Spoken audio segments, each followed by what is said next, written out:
Hey everybody, it's Joe Rhea again, and this is the part 3 of my personal story on the day that I broke my neck and the subsequent story after that.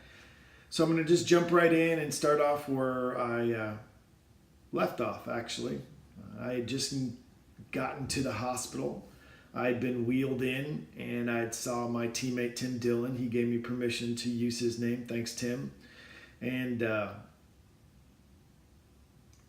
we were in the emergency room, and they were taking off my helmet and pads, and they were all nervous about this again because it's a real critical time. You cannot move the neck at all. I mean, it's very important for anybody that ever is in this situation. If unfortunately you do get in it, or you know somebody that's in it, or you're around somebody that's in it, it's absolutely essential that you do not move their body at all whatsoever. If they dive into a pool and they can't move, if they fall in, they say they can't move, don't move them. Wait for paramedics to get there. Keep that neck stationary.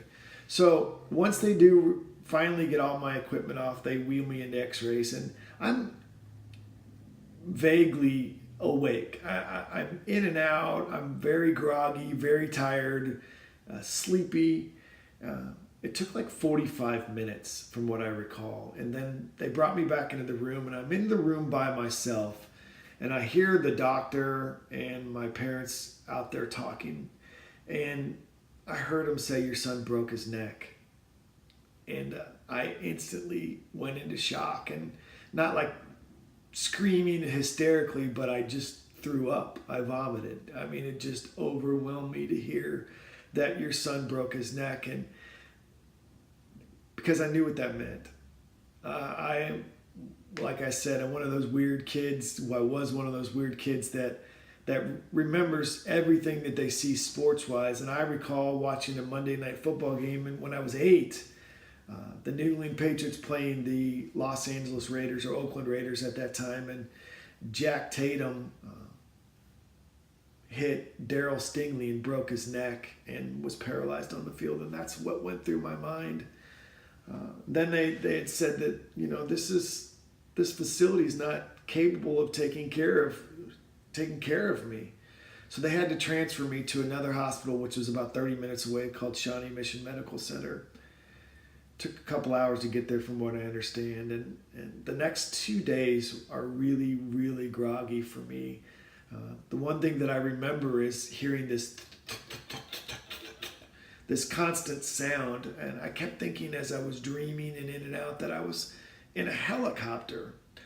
But later, what it was is I was in CAT scan machines. They were taking images of my neck. It took 2 days.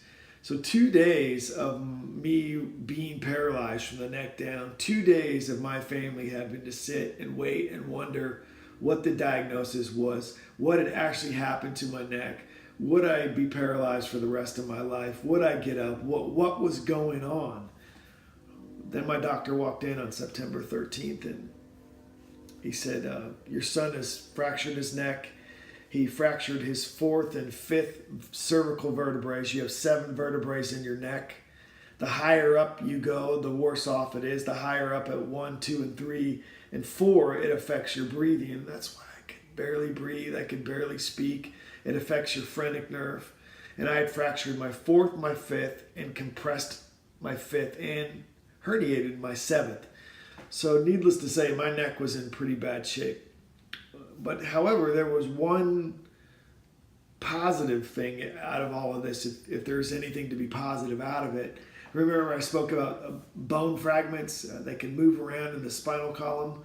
Well, my vertebrae fractured vertically, and they split perfectly. They didn't have any fragments break off, but they were broken apart. So I had an option, 2 options, really. I could get surgery, and they could fuse the bones in my neck, and then I could have limited movement in my neck for the rest of my life. Or I could wear a halo. There's a new movie out with Vinnie Paz.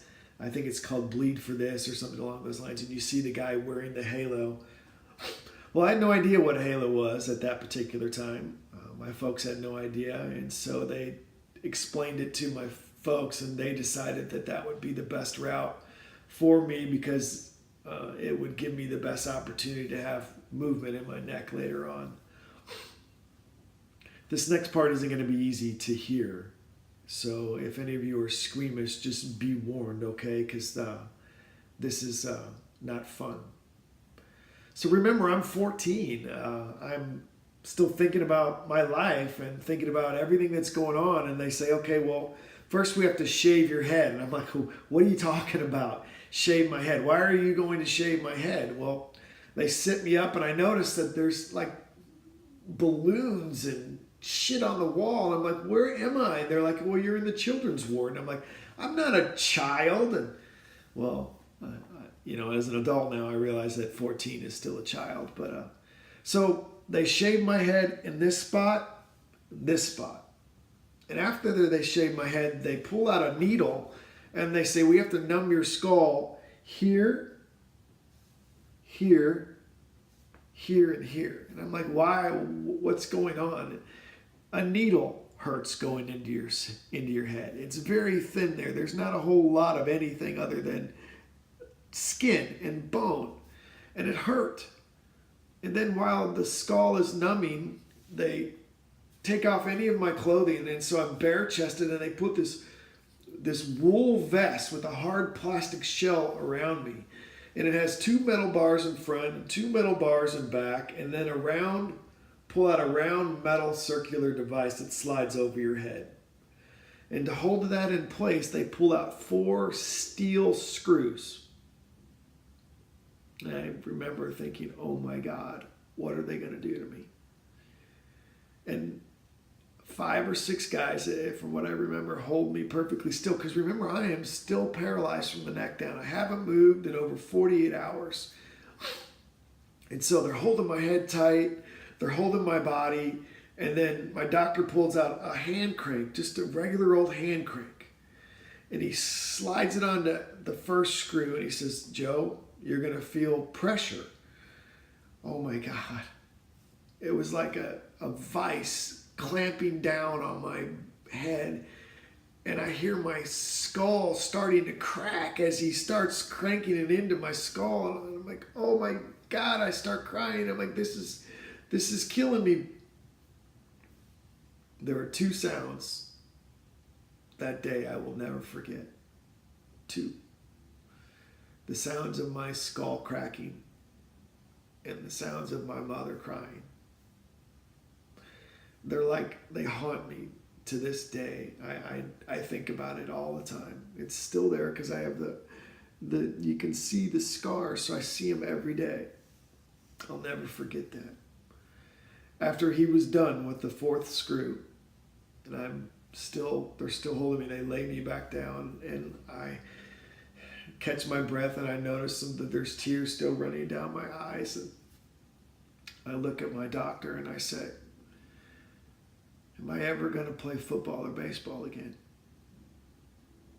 And you'd think that, with bedside manner, he'd give me a glimmer of hope. And he just said, no, you won't. Not maybe, we'll see. And I was like, what do you mean no? I don't understand no. Why would you tell me I'm not going to play baseball or football again? That's ridiculous. And he's like, Joe, you have a broken neck. You're paralyzed. You need to be prepared to use a wheelchair for the rest of your life.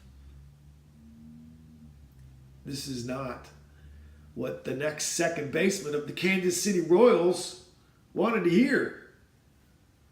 I was crushed. But I remember in a split second going from sadness to anger to like, you don't know me. You don't know what I'm going to do. You don't know how hard I'm going to work. And I made a promise to myself, and I said, if I get an opportunity, a chance, that I'm going to beat this. I'm going to be the one that beats this. Okay, that's where I'm going to stop now. It's getting a little long, but thank you for watching part 3. I will give you part 4 tomorrow. I hope you're enjoying this. Please share it with all your friends. leave any comments, any questions that you might have. Thanks so much. Peace.